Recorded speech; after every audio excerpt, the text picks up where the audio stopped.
Je suis Michel Prétali, professeur à l'université Marie-Louis Pasteur, et depuis quelques années, j'ai lancé un programme de recherche sur la thématique de la ruse. L'une des déclinaisons de la ruse que nous avons choisi d'aborder plus récemment est celle de la désinformation. Et parmi les résultats de ce projet, on a un livre de divulgation intitulé « Une histoire de la désinformation », écrit avec mon ami journaliste Giovanni Zani. La désinformation est clairement l'une des problématiques majeures de notre temps. L'actualité nous le rappelle quotidiennement et même plusieurs fois par jour, malheureusement. On a des fake news, des théories du complot et toute une gamme de manipulations de l'information qui ont des répercussions immenses sur nos sociétés et sur nos vies. Et ça, parce que la désinformation agit sur la représentation que l'on se fait de la réalité. Et que c'est sur la base de cette réalité que l'on agit, d'une multitude de façons différentes. Le vote pour tel ou tel candidat, l'achat de tel ou tel produit, etc. Ce mécanisme, c'est précisément celui de la ruse, à laquelle la désinformation, comme je le disais, est intrinsèquement liée, à un point tel que je me demande, après les avoir étudiés un peu, lequel relève de l'autre. Bon, c'est l'éternelle question de la poule et de l'œuf, et ça n'est peut-être pas si important d'essayer de la résoudre, si tant est que ce soit possible. En revanche, ce qui m'a paru plus intéressant et plus utile, c'est d'étudier différentes formes de désinformation en analysant le phénomène comme une forme de ruse. De cette façon, on peut faire apparaître certains des mécanismes fondamentaux de la désinformation et voir comment ils s'appliquent dans différents contextes. En procédant de la sorte, on constate que la désinformation n'est pas un phénomène nouveau. On a parfois tendance à l'assimiler à l'ère d'Internet. Et même qu'il remonte bien plus loin que la première partie du XXe siècle, c'est-à-dire la période qui est indiquée généralement par les dictionnaires. On en trouve des exemples depuis au moins l'âge des pharaons et tout au long de l'histoire occidentale jusqu'à nos jours. En soi, affirmer que l'on a manipulé l'information pour tromper autrui depuis des millénaires, ce n'est pas une nouveauté. Mais on trouve peu de livres, peu de recherches qui ont retracé l'histoire de la désinformation.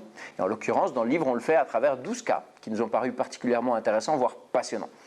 Nous l'avons fait pour faire émerger certains éléments de continuité ou certains éléments de rupture, certaines analogies aussi avec la situation présente.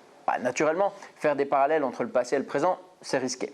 L'anachronisme est un danger permanent dans ce genre d'opération, mais avec beaucoup de précautions, nous avons voulu faire ressortir des récits de ces 12 cas de désinformation certaines caractéristiques qui peuvent nous aider, selon nous, à mieux comprendre le phénomène en général, y compris dans ses manifestations les plus modernes.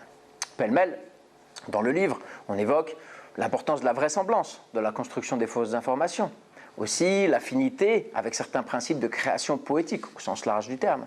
On évoque le fait qu'une fausse nouvelle, même si elle a été démentie, mène une vie propre, parfois pendant des siècles, et continue à générer d'autres fausses informations. On parle aussi de l'importance du contexte social, politique, culturel, psychologique, dans lequel une opération de désinformation est menée. En gros, les fake news trouvent un terrain particulièrement fertile en période de stress, entre guillemets, c'est-à-dire une guerre, une pandémie, une crise économique.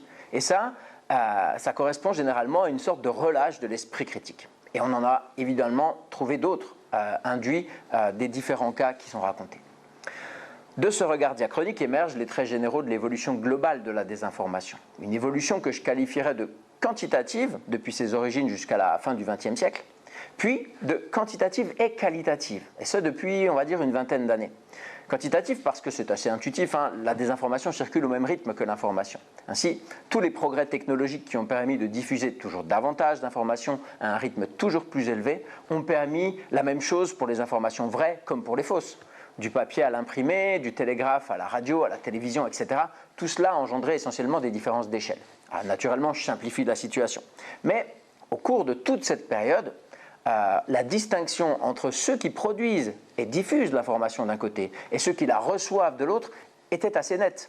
Jusqu'à la fin du siècle dernier, les médias, les autorités scientifiques, les autorités politiques, voilà qui produisaient en gros l'information. Mais avec Internet et surtout avec les réseaux sociaux, apparaît un changement de nature qualitative qui est déterminant. Aujourd'hui, tout le monde peut produire ou relayer des informations, et souvent sans faire les vérifications nécessaires. Et à cela s'ajoute, comme si la situation n'était pas assez compliquée, l'IA générative et tout ce qu'elle peut produire elle-même de façon autonome. C'est pour donner au lecteur une aide pour affronter l'océan de nouvelles auquel il est confronté que nous décrivons, dans la seconde partie du livre, toute une gamme d'outils, de trucs, de techniques qui servent à identifier, repérer les fausses informations, qu'il s'agisse de textes, d'images ou de vidéos. Des outils que le lecteur peut également trouver dans une boîte à outils, justement, une boîte à outils numérique, disponible gratuitement en ligne et qui est conçue comme un complément à l'ouvrage. Une boîte à outils, certainement utile, mais qui ne prétend naturellement pas à résoudre à elle seule le problème. Pour espérer le faire, il faut un certain nombre de mesures profondes et durables, du point de vue de la régulation des réseaux sociaux par exemple, donc du point de vue législatif, de la transparence des sources d'information, mais aussi de la promotion d'un esprit critique raisonné. Bref, la liste est longue, et comme nous le disons en conclusion du livre, la brève histoire de la désinformation que nous racontons montre que cette forme de manipulation rusée de l'information ne cessera de trouver de nouveaux moyens d'agir. Il faudra faire preuve d'une capacité d'adaptation tout aussi grande pour inventer les outils qui permettront de s'en défendre.